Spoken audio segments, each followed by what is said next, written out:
আরে ওর পাত তো খালি হয়ে গেছে। ওমা, পাত যে একেবারে খালি। এত কম খেলে চলে দেখি। এই না কি কাণ্ড, বাটিগুলোও যে ফাঁকা।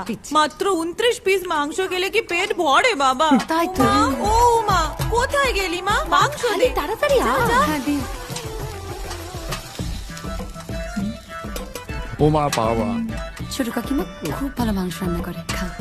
বাবা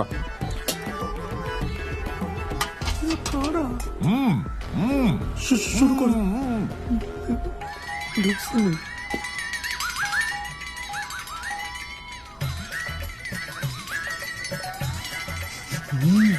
কি একটা একটা করে মাংস দিচ্ছিস? বালতিটা বসিয়ে দে। দাঁড়া তো, ভালোবেসে আদর করে খাওয়াচ্ছে মা, তাতে হচ্ছে না। গোটা বালতিটা বসিয়ে দে। তোমাদের কাজ তো সারাদিন সারের মতো খাওয়া আর গুতনো, তোমরা কি বুঝবে বলো তো? যা তোমার বাবাকে খেয়ে নিন, তোমার ভাগ্যি ভালো। শুনলে শুনলে কি বললো? চড়া কয়েকখানা। কি হলো, কি হলো বাবা তোমার?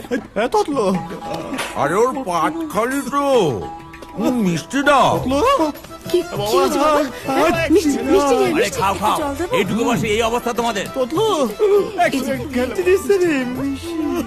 দে দে দে দে। তাড়াতাড়ি দে। অল্প করে দিও, কমপক্ষে 40টা। জয় জগন্নাথ। খা, আমাদের এখানকার বিখ্যাত রসগোল্লা। মিষ্টি না।